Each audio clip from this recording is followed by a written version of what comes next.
আসসালামু আলাইকুম ওরহমতুল্লাহ। সুপ্রিয় শিক্ষার্থীবৃন্দ, আশা করি তোমরা সবাই ভালো আছো। এই ভিডিওটা তৈরি করছি অষ্টম শ্রেণীর শিক্ষার্থীদের জন্য। 2024 সালের অষ্টম শ্রেণীর ইসলাম শিক্ষা বইয়ের পঞ্চম অধ্যায় জীবনাদর্শ এর চতুর্থ পর্বে আজকে আমরা দেখব 148 পৃষ্ঠার একক কাজের সমাধান। তোমরা যারা এখনও অন্যান্য বিষয়ের ভিডিওগুলো দেখোনি তারা আমাদের চ্যানেলের প্লেলিস্ট অপশন থেকে ঘুরে আসতে পারো। সেখানে অষ্টম শ্রেণীর বাংলা, ইংরেজি, গণিত, বিজ্ঞান, ডিজিটাল প্রযুক্তি, স্বাস্থ্য সুরক্ষা, জীবন ও জীবিকা, ইসলাম শিক্ষা, শিল্প ও সংস্কৃতি এবং ইতিহাস ও সামাজিক বিজ্ঞান প্রত্যেকটা বিষয়ের জন্যই আলাদা আলাদা করে প্লেলিস্ট তৈরি করা আছে। তোমাদের যে বিষয়ের ভিডিও দরকার খুব সহজেই তোমরা এখান থেকে দেখে নিতে পারবে। হজরত উসমান রাদিয়াল্লাহু তাআলা আনহু জন্ম পরিচয়। হজরত উসমান রাদিয়াল্লাহু তাআলা আনহু ছিলেন ইসলামের তৃতীয় খলিফা। তিনি মক্কার কুরাইশ বংশের উমাইয়া গোত্রে 573 মতান্তরে 575 খ্রিস্টাব্দে জন্মগ্রহণ করেন। শৈশবে তার ডাকনাম ছিল আবু আমর এবং আবদুল্লাহ।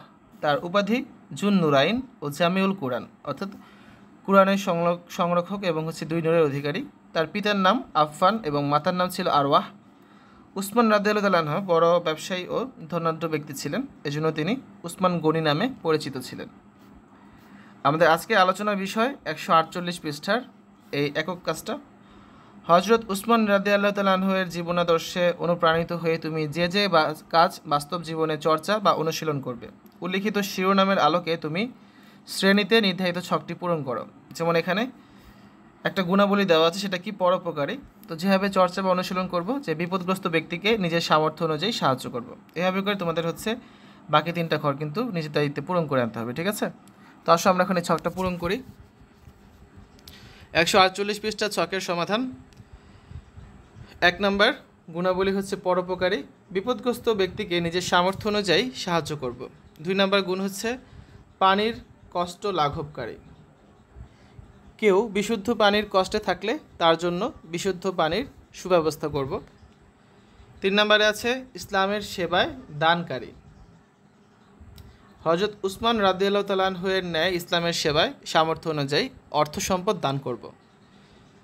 4 নম্বরটা কবরের ভয়ে ক্রন্দনকারী, কবর ও পরকালের ভয়ে আল্লাহ তাআলার দরবারে কান্না করব এবং আখিরাতের বিপদ থেকে মুক্তির জন্য নেক আমল করব।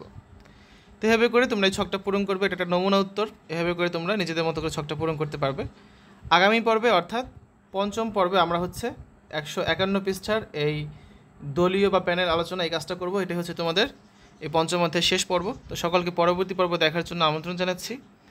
শিক্ষার্থীরা, এতক্ষণ আমরা দেখলাম ইসলাম শিক্ষা অষ্টম শ্রেণী পঞ্চম অধ্যায়ের 148 পৃষ্ঠার একক কাজের সমাধান। আশা করি তোমাদের কাছে ভিডিওটা ভালো লেগেছে। আজ এখানে বিদায় নিচ্ছি। আল্লাহ হাফেজ।